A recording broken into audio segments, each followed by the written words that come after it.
In another upsetting and confusing turn of events for FGC fans, and so soon after Nintendo unfortunately pulled Smash from EVO, Capcom has unveiled a new set of community guidelines for any and all, and it does appear to be literally any and all, big to small, events involving Street Fighter V, and a lot of folks are not happy about the terms and conditions. It's a simple set of guidelines. You can sign if you like, and if you don't, that's fine. You just cannot have Street Fighter V at your event. You cannot run a Street Fighter V themed event. It can't have Street Fighter in the name.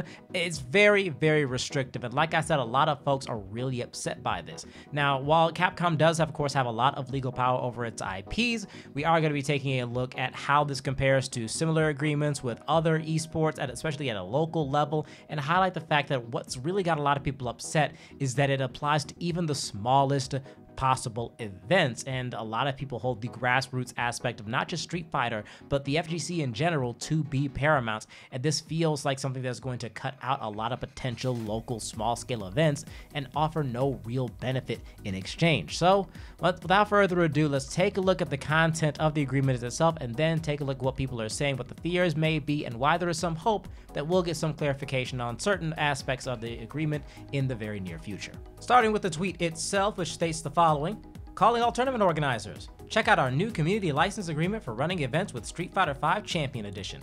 It covers everything you need to know in one easy to reference space.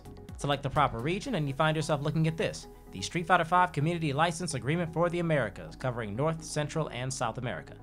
Most of it is legal jargon, so I'll spare you the long read and share some of the highlights that are currently catching people's attention. Although keep in mind that as we continue to dig through these things, we may find even more things to be alarmed about, and like I said, some things are a bit of a gray area, but bear with me. Right off the bat, you're met with the qualification criteria. You can't just throw together an event at your local convention center and play Street Fighter. No. You have to meet certain requirements.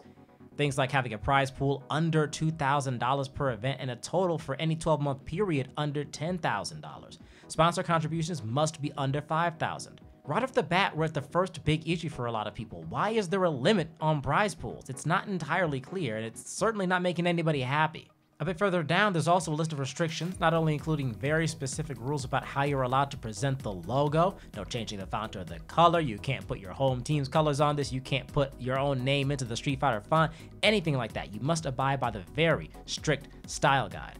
But they also insist that you're very specific about specifying that you are not Capcom affiliated, which is understandable in theory, but again, it's uncommonly exact, stating, do not incorporate Street Fighter intellectual property, the Street Fighter name, or the Street Fighter logo into your event name or visual advertising.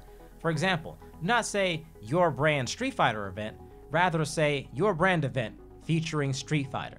So not only are there these very specific guidelines that you have to abide by regardless of the structure or the scale of your event, but you have to submit all of this to Capcom in advance. And especially with the prize pool situation, a lot of these things, very, very local level events, can be very mutable. Sometimes you don't know until the day of. People put money into the pot. It's based on how much people spend showing up, things of that nature. They're not all very formal in the way that would facilitate filling out a form like this. As Hi Fight on Twitter notes, many other games don't require company approval for small community events. They may ask you to abide by certain guidelines, sure, but you don't have to submit a formal request to the company to be allowed to host a small tournament. Restrictions like these might make sense for things of a certain scale, but this appears to be top to bottom, and it's leaving a bad taste in the mouth of a lot of community members who feel cracked down on with no exchange. Keep in mind, Capcom isn't providing any conditional support here. They're not saying we'll give you certain resources if you abide by these strict guidelines. They're simply stating to agree to these terms or do not play Street Fighter at your events.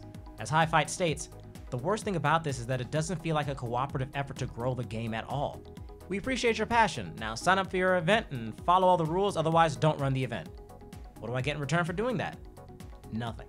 Matthew Edwards, aka The Street Rider, aka Senior Community and Esports Manager for Capcom Europe, has volunteered to answer some burning questions, but like I mentioned earlier, so far the responses to some common inquiries have been slow. He did respond to a question about events bigger than the limits listed, noting that tournaments that don't meet the rules and restrictions for a community license can try for an esports license, but it's not entirely clear what that entails, who qualifies, and of course, what criteria you have to meet. But the question was specifically talking about events that are bigger than specified, and what's got a lot of people concerned are events that are small. Right now, a lot of folks are not happy, and hopefully as things progress and more clarifications are made, we'll all get a better picture of what the point of all this is. Because so far, a lot of folks are concerned it's just going to cut out a lot of the grassroots organizing that's seen as the foundation of, again, the entirety of the FGC, and certainly the community that Street Fighter V could really use right now.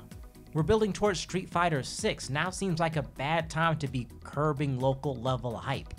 And on top of that, there's already a lot of folks in the replies mentioning other fighting games that aren't as restrictive that they'd be more than happy to run events for in Street Fighter's place, if things like this are as bad as they seem. But until we get that clarification later on, or until Capcom releases another statement, that's all I got for you. So I want to hear what you folks in the comment section down below have to say. I've certainly seen enough opinions on Twitter. I want to hear from you folks on YouTube, who are so much kinder, so much gentler when it comes to answering inquiries like this. So what do you think about this whole situation? Is this just Capcom exercising their legal right, despite the fact that it seems so much more strict than any other, or not any other, but at least a lot of other local esports? Is this normal to you? Do you feel like there's a reason behind this? What could be driving a decision like this coming off of Capcom, especially out of the blue, it seems? One way or another, I want to hear what your thoughts are on the situation, including whether or not you think that they're going to walk any or all of this back in response to all of this backlash. Again, this is very early on in the process. I waited a bit to see if we would get a couple of other high-profile responses to see if the Street Fighter would give us any more clarifications than we have so far, but at this point, we're going to put out this first video, and again, if there is any more updates on this, or of course, any other esports related matters, I'll be back with more news, another video to keep you well informed. But for the time being, that's all I've got for you. So thank you once again joining us, and as always, have yourselves a good one.